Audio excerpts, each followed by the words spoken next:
దేవుడే పిల్లల్ని ఇస్తాడు. ఎప్పుడు పిల్లల్ని ఇస్తాడు? ఆ తల్లి ఎవరైతే ఉందో గొడ్రాలి దేవునితో నిబంధన చేసుకోవాలి. నిబంధన చేసిన ప్రతి తల్లికి పిల్లలు పుట్టారు.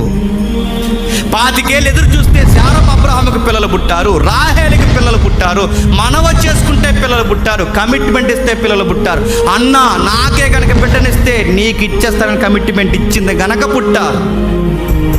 ఎలిజబెత్కి ఆలస్యంగా పిల్లను పుడితే ఏలియా లాంటోడు పుట్టాడు. గుర్తుపెట్టుకోండి.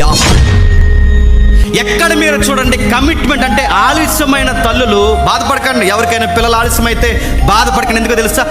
పిల్లల్ని ఏ బాధ ఏ ఒప్పుకోలు లేకుండా కనేసిన తల్లుల లెక్క వేరు, మీ లెక్క వేరు. ఎందుకు తెలుసా? దేవుడికి మీరు ప్రత్యేకము. ఎంత ప్రత్యేకమో తెలుసా?